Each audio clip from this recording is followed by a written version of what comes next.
Dans sa minute de pape, le ministre de l'Éducation nationale se découvre une nouvelle priorité.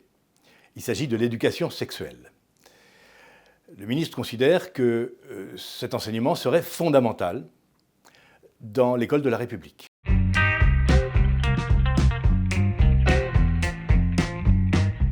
Ce qu'il ne dit pas, c'est que sa déclaration de samedi dernier est en fait l'effet d'une pression exercée par un lobby sur le ministère de l'Éducation nationale, ce lobby étant constitué du planning familial, de SOS Homophobie et de SIDAction.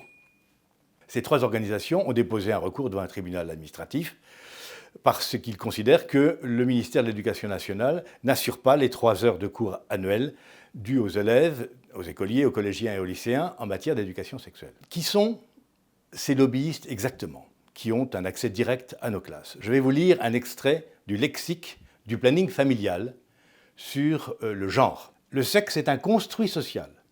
Un pénis est un pénis, pas un organe sexuel mâle. Je répète, le pénis n'est pas un organe sexuel mâle. Voici le genre de discours délirant que promeut le planning familial dans nos écoles, nos collèges et nos lycées. Et ces gens sont subventionnés par l'État. Ce sont des wokistes à l'état pur. Ce qui me fait penser que le ministre, d'une certaine manière, retombe du côté où il penche. Nous savons que lorsqu'il était universitaire, il était wokiste, c'est-à-dire racialiste et décolonialiste. Donc son message pourrait être intitulé « Un wokiste parle aux wokistes ». Évidemment, c'est à moins de classe que les Français parlent au français.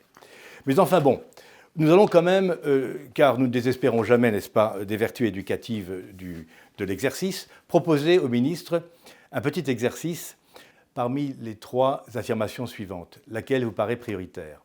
A. La priorité du ministère est l'éducation sexuelle. B.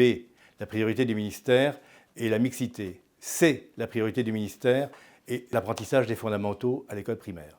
Vous avez 1 minute. Merci beaucoup.